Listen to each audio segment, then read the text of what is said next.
Priscilla, where we talk about everything beauty, everything nail techs in the beauty industry, how to succeed, how not to fail, how to become the best nail tech you can be. Everything we talk about is about the industry, the growth of the industry, how to capitalize on everything in the industry, and basically be a good nail tech. Yeah. Right? Pretty much. Everything from mindset to, I don't know, what else? Attitude. What else? And beyond. So this is another episode of There Is No I in Beauty. Today we're talking about social media do's and don'ts for nail techs. This could apply to everybody else in the beauty industry, hair, estheticians, anything else. But yeah, so social media do's, social media don'ts. What do you do? What do you not do? So let's get started. So we'll start with the do's. Well, we'll just jump back and forth. We'll just jump back and forth. But first and foremost, as a nail tech, while you're in school, I mean, at the very thought of becoming a nail tech, you should automatically create an account. You should have an Instagram account. You should have a Facebook account. At least, at the very, very least. If you can, then do a TikTok account, YouTube account, you name it. But yeah, start it from the very beginning so that clients can see your journey from the very start. This is one of the things that a lot of brand new nail techs don't do because they feel like they don't have anything to offer to the world. Or they don't think that they're good enough. And they don't think that they're good enough. So like the sets that they're doing where they're practicing, it may look awful. And so a lot of times they get embarrassed about talking about their progress. So that's number one. Do start an account right away. Yeah, start the account. Even though like you're probably already taking pictures of the stuff that you're doing, but now you just gotta post it. It's just an extra little button. Yeah. Because when you post it, you're not posting it for yourself. The likes. You're not posting it to get like hundreds and thousands of likes. That's really not what you're posting it for. What you're doing is you're creating a portfolio for yourself and for your clients to go through. Yeah, and what happens is in the future when you start becoming really good at what you're doing, you can actually post before and afters, and that is a good way to build a clientele because they're going to see where you came from, what kind of sets you were doing in the beginning compared to where you're at now, and clients love seeing that kind of stuff. So you have to start an account and start posting right away. Even while you're in school, start posting. You can post, and it doesn't always have to be pictures of nails. It could be how you feel that day, and it could be, the products you're buying. Oh, I'm excited to try this new thing. Tag that company. If it didn't go well, be like, yeah, I tried using this product and I didn't like it because of this. So those are all short, content ideas that you can use for your page that you can post. The next. This one, I like this one. Because every time I tell somebody to post a video, post a photo, this is what they say. If we were having a conversation, I'm like, hey, did you take a picture of your set? You're like, yeah, you should post it. Let me guess. No, I don't like it. Yeah. You gotta post it. You should post it anyway. You don't like it, that's why you should post it. Yeah. You should post it because you should get comfortable with not liking the sets that you do. That way it pushes you for improvement. Exactly. And so do post, especially when you don't like it. Because here's the truth. The truth is sometimes a client is going to ask you to do something on their nails that they absolutely love and you absolutely hate. That's true. And so you have to post it. You should still post it because if you don't, especially when you already have a clientele, the client is going to wonder, how come you post everybody else's nails but mine? So get in the habit of, even if you don't like it, if you don't like the art, if you don't like the color, choices, that maybe the colors don't go well together, and you're just like, that wasn't my favorite set, so I'm not going to share it anyway. And one of the ways that you can do this, if you don't necessarily want certain posts to mess up your feed, put it on your story. I mean, it goes There away you in go. 24 hours. That's true. It goes away in 24 hours. So at least you're putting it out there and you're sharing it. And for those that like it, they'll like it. For those that don't, who cares? Yeah, not only that, but then it also makes the client feel like they are valued. Like you actually value them enough to put them out into the social media world. Like, Yeah. And tag them. And then you tag them, and Tag then them on it. they're gonna share. I mean, how many friends do they have? I mean, even if it's 200 friends that they have on their social media account, that's a lot of people. You Yeah. could probably find at least one new client from that small following of 200 people. Yeah. You know? And tag them. And not only tag them, but we actually recommend you collaborate. If you have a social media account, collaborate with them, allow your clients to collaborate the posts that they do with you on Instagram, and encourage them to collaborate, because when you do a collaboration on Instagram, it's automatically going to post to your account. And so that's just, you don't even have to think about it.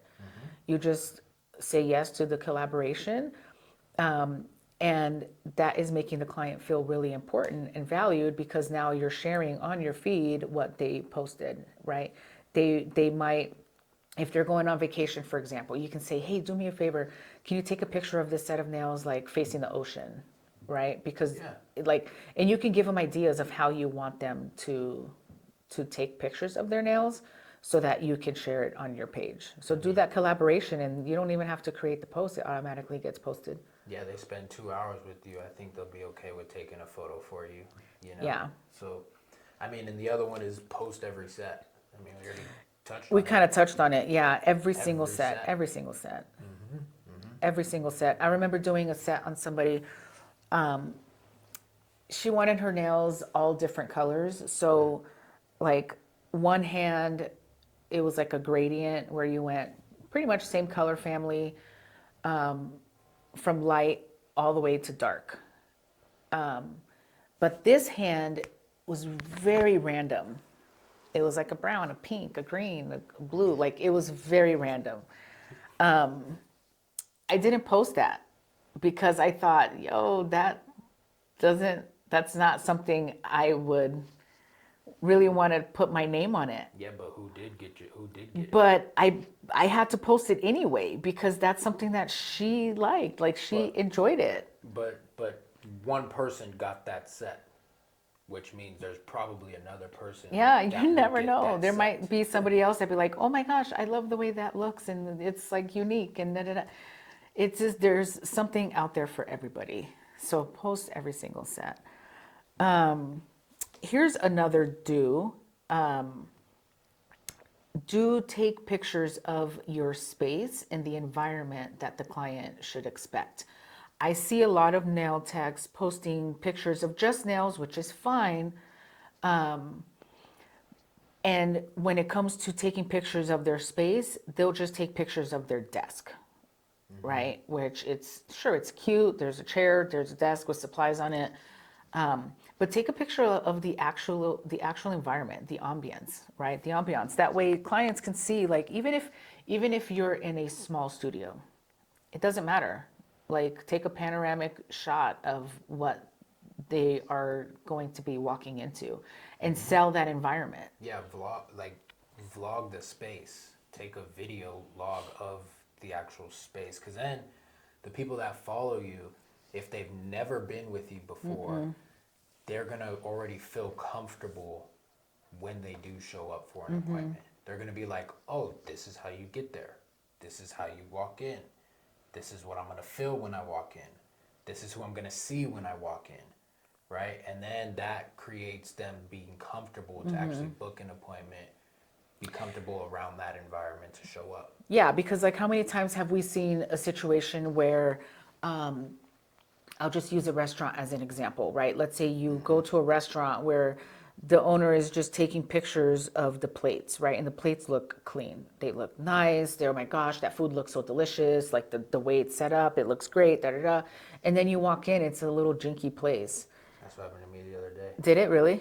Yep. Oh, I was just throwing that out there. No, it happened to me the other day. Yeah, see, so that's a perfect example. So like here you have these beautiful sets of nails. Oh my gosh, it's so great, da da da. And then the client walks in and it's dirty, it's not inviting, it stinks. Not only Like that, but then it's just you're not gonna. Not only that, but I'm standing there, and like I don't know what to do. There's no sign that says, "Please wait to be seated." There's no. The dude was looking at me. The dude was looking at me like I was crazy. Like, bro, I don't work here. I don't show up every day. I don't like. He's looking at me, and I'm like, dude, hello. Like, I want to get some food. And he's just like, I'm like, bro, you don't want people to just stand You don't there want awkward. people, You don't want yeah. people to have a separate experience from your social account to you actually in person. Yeah. You want them to be one and the same, because if Yeah. they're not the same, they're gonna deter people from actually. It wanting to deters, go- and then to when go they there. do show up and they feel a certain way, and it kind of takes away from the excitement of getting what they expected to get, chances are they're probably not going to come back. Another do would be to do videos. I think you just said that a little bit. Do videos, like show them more than just what you know, maybe do something that shows what you do on a daily basis. How do you set up? How do you close the shop? How do you, there's so many different ideas that nowadays that you can get out there when you're then, when yeah. you're doing this. But then also do videos of the actual nails itself. Yeah. So like, you know, you can put together. Go ahead, you'll forget. I'll forget. Yes, do videos of the nails you do, but not just boomerangs. That drives me nuts. It Oh, yeah. makes me dizzy when you go from, I've been on nail pages, a lot of times when I have nail techs applying to work in my salon, I'll go on their profile. And sometimes when there's profiles where every single post, it's all, dude, it makes me dizzy. And I'm like, yo, I cannot concentrate. Biggest pet peeve of mine. And maybe perhaps there's other people out there who have that pet peeve too, because I can't actually see the set. If you're going to do a boomerang, at least have the next post be the actual photo of that set. Because I'm looking at the nails. I don't care about I don't care about that, right? Because I can't really concentrate and I can't see what you're actually doing. So if you're going to do videos, do a well-intentioned video of the set of nails where you zoom in, zoom out, you can go this way, that way. Make it look like you tried. Yes. So take both video and pictures Yeah. of the set. This is going to help you in the future. And the reason why is because there's going to be a client that's going to see something on your feed. You're not going to have a good picture. You've already done 700 clients in between from when you last did that set. They're going to come in and say, hey, I want this set. And it's one of the sets that you did. And you're like, oh man, I don't even really remember that one. But then it's going to be a poor picture or a poor boomerang video. And you're going to be like, Yeah. crap. Yeah, you Like, have I to don't- do like, so, both. you know, so take both pictures and videos. Don't just do videos. Don't just do pictures. And don't just do one specific type of video like the boomerang. Yeah, that, oh my gosh, I was dizzy trying to look at these freaking videos. The next one that you should be posting and you should be throwing out on social media is testimonials. Make sure Big time. you put out 5-star what reviews. people like about you, Yep. your space, your sets. Make sure you put those out. Take a screenshot of it, post the review. If there's a client that's willing to do a video testimonial, get that recording, post that recording. It's a big one. You want to put out the thing is you're going to get a combination of both. You're going to get 5-star reviews.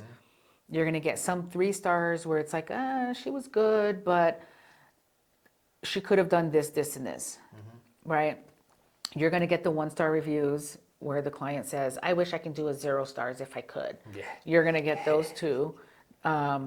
So, so for the testimonials and the reviews, post the ones that clients are really loving what you do.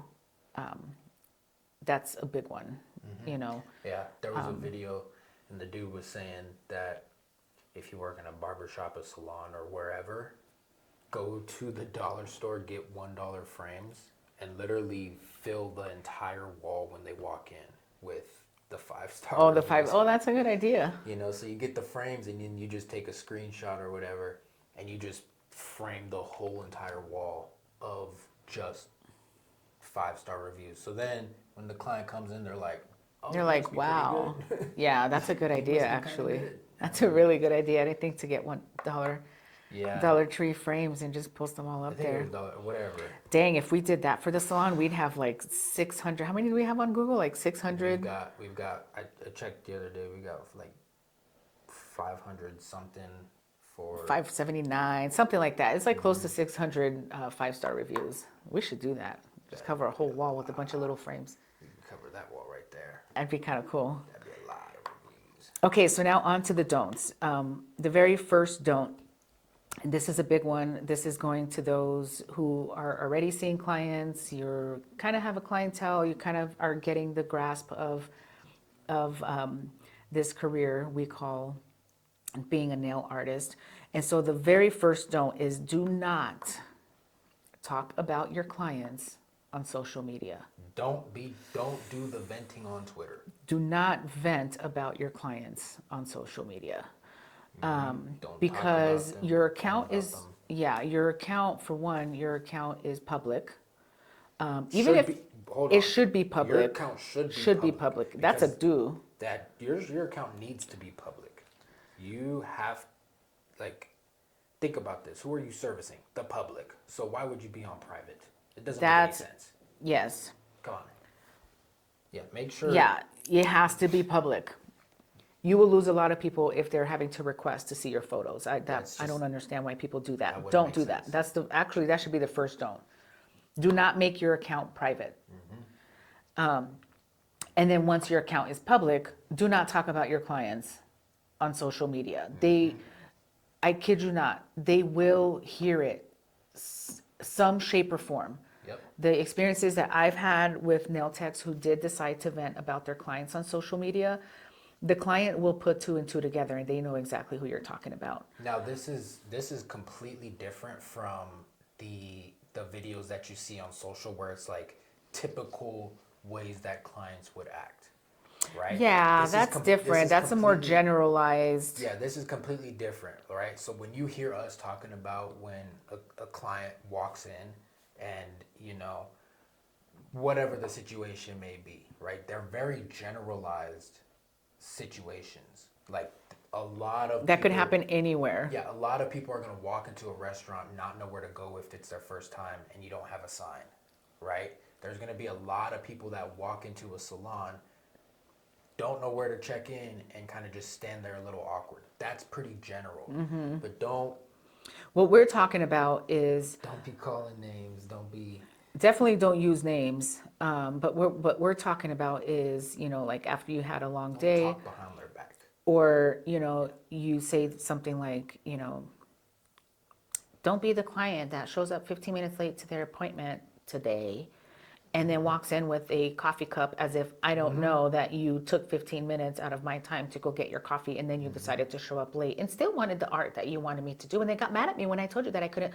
That's what I'm talking about.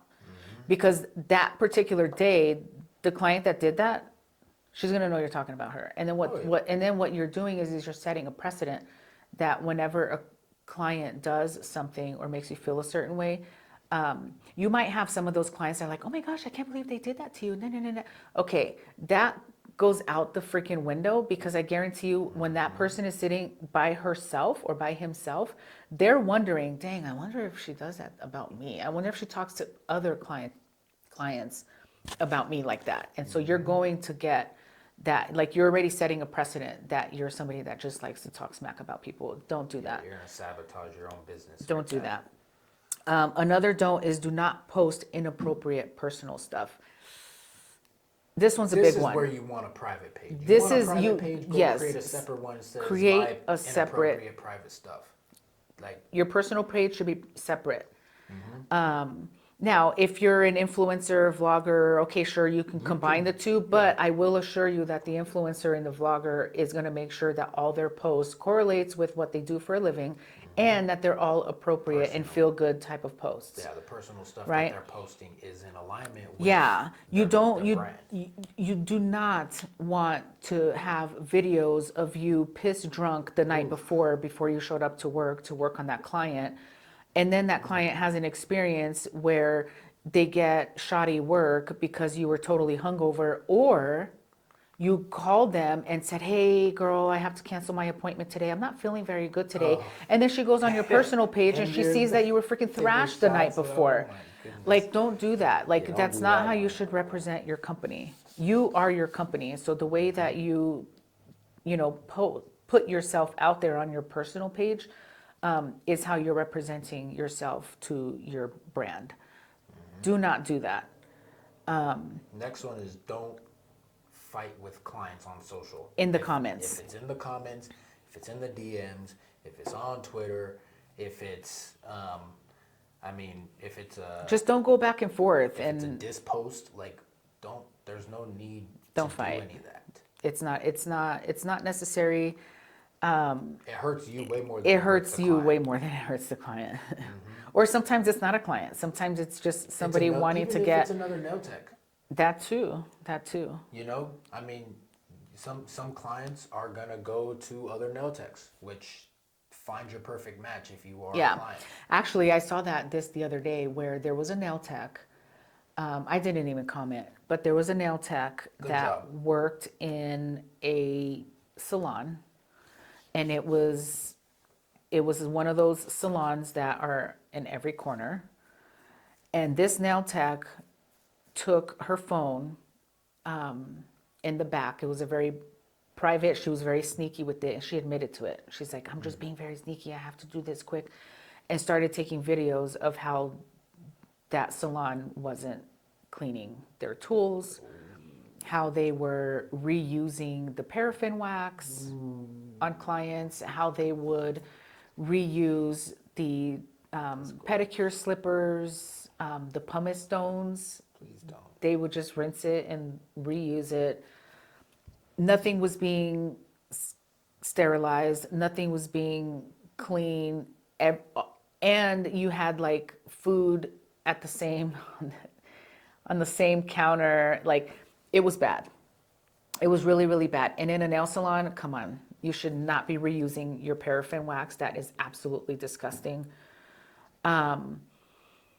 You should not be using the little cheese grater thing on clients' feet Back to back. Yuck. and just rinsing it with some water and leaving it out there and grabbing it to put it on the next client's foot. That is absolutely disgusting. So there's a lot of that crap that goes on in nail salons where they're just not sterilizing their stuff and they're not very clean about it. So this nail tech worked in an environment like that, and then she recorded it and then posted the video. And she posted the video to try and give, a shout out to those nail techs that are working from home or working on their own, to say that they at least charge a little bit more money because they have the proper equipment to clean and start, right? So I understood the motive behind it and the heart behind it. But when some salon owners started going in the comments and kind of thrashing the fact that she would do that at the place of where she worked, she started fighting with all of these people in the comments, right? And it was this back and forth. I got sucked in, and I'm 'Cause reading it's this, and I'm interesting. like, yo, why would you say that? And so she's fighting back and forth with these people. And the more I was reading her comments about her fight, that heart that I said in the beginning, like I understood her motive, I understood her heart behind it, it went completely out the window. Because now the way that the comments and the things that she was saying just made it look like she was just being very sneaky and inappropriate and trying to hurt somebody's business. Because at the end of the day, if you work in that environment, because when she first posted the video, I didn't know she worked there because she didn't say that in the video. I didn't know she actually worked at the salon. The video, I'm thinking she just like is a client that walked to the back and just did a quick recording of a salon that she was visiting. That's initially what I thought. But the more I like started reading the comments, and that's when I realized. And so then at first I was like, okay, I understand her motive. I understand it. But then the further down I got, it was just like, yo, okay, first off, if you work there, why aren't you washing and sterilizing those tools yourself?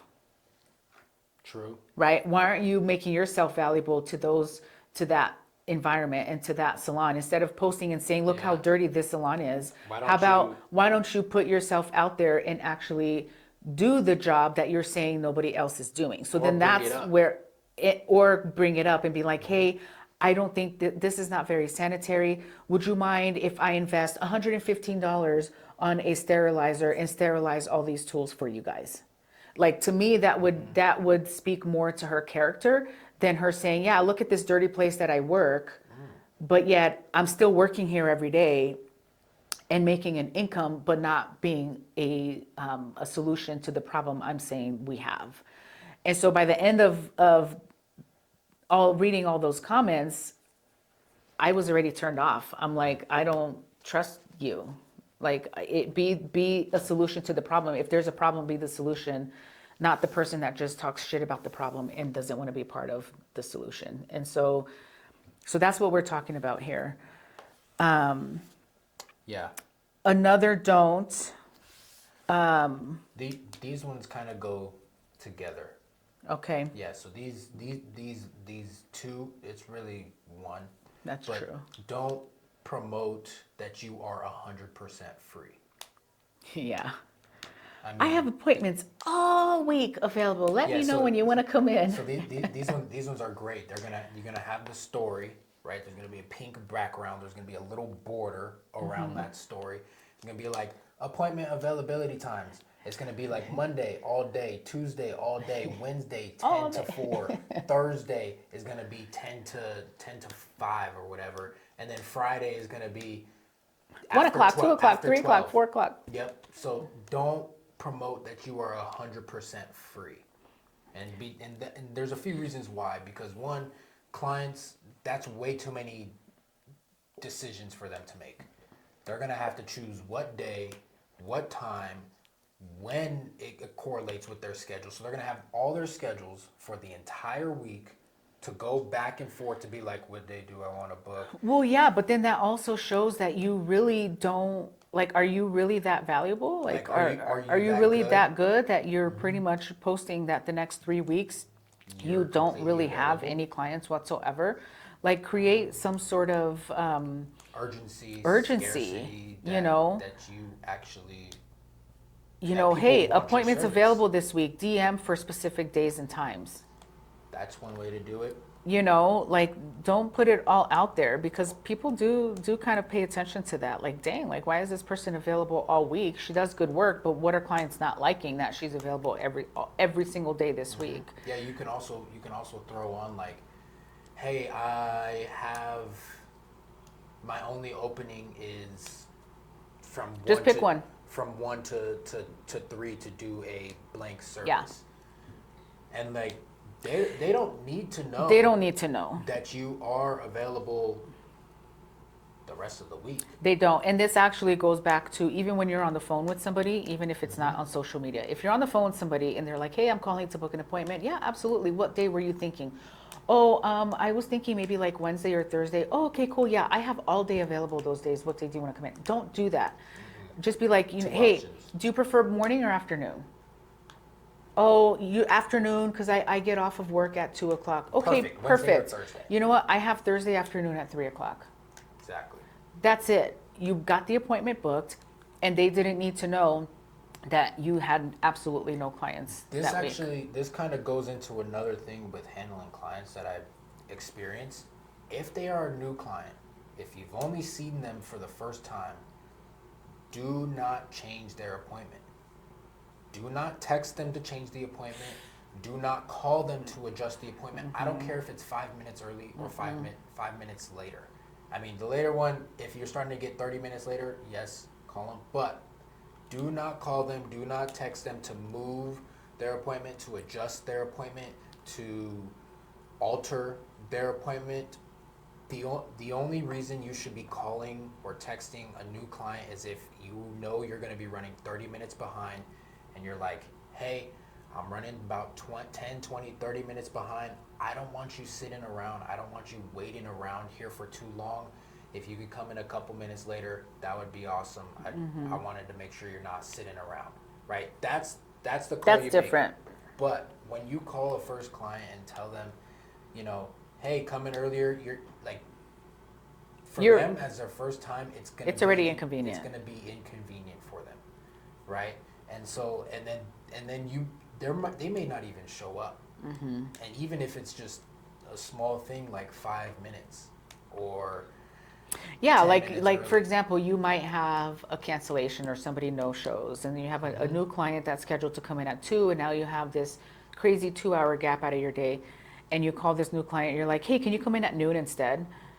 And you don't know them, you don't know their story, you don't know where they work, you don't know if this is the only time that they they have, drive and an so they hour. automatically, you don't know if they're driving from out of town, like you don't know anything, and so right away you're kind of becoming like an inconvenience to them, because usually when a service provider will message a client and say, hey, can you do this, immediately the client feels like they're asking because they need me to do that. And so you immediately like put this inconvenience on them, and it's not a good look for a brand new client. Yeah, and So. even if however you're messaging them, whether it's through text Yes. or DM or you're commenting So, on their post, yeah. hey, come in, like don't Don't do that. because then you're gonna lose out on a lot of first time clients, right? Get them in the door, service them, Get to and know get to know them. them, and then once you have established that relationship, that then you can make message special them. requests. You can call them and be like, hey, had a cancellation. It's a lot easier for them to say, yeah, of course, now that you know them, now that they know you, and you're more comfortable. I just had to throw that in Yeah. because, that one, Might have happened recently. might have happened. All right, so those are the social media do's and don'ts for this episode. We hope that you found a lot of value in that, and we hope that you would take some of these into account and implement it on your own social pages. Yep. I mean, post every set. Get the good ones, get the bad ones, get the ugly ones. Especially if you don't like it. Yep, especially if you don't like it. That's exactly when you should be posting it. Yep. Get creative with the type of posts. You are a creative person, probably, because you do nails, which means social is another way you could display that creativity. Do post videos. Just nails. Videos, all types of videos, quick videos, testimonials. Yep, and then pictures of your space, videos of your environment. What should your client expect when they walk in? Where do they sit? Where's the waiting area? What refreshments are being offered? Do post all of that, and do make your account public. Yep. And then don't talk back. Don't talk bad about clients. Don't go back and forth with clients about things. Don't post all your personal stuff, the bad, inappropriate personal stuff.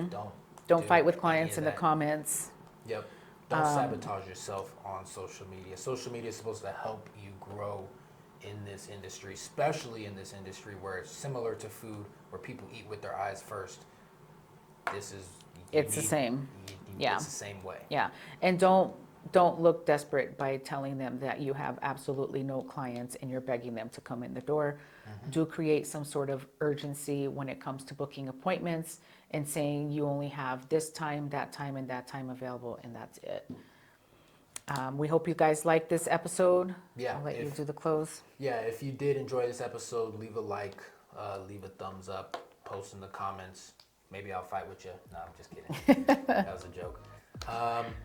Give us a follow. We'll have all of our Instagrams, Facebooks, TikToks in the description below, so you can follow us there. If you enjoy this episode, we bring There's No I Am Beauty episodes every Monday. Hope you enjoyed it. See you guys in the next episode. All right. See you later.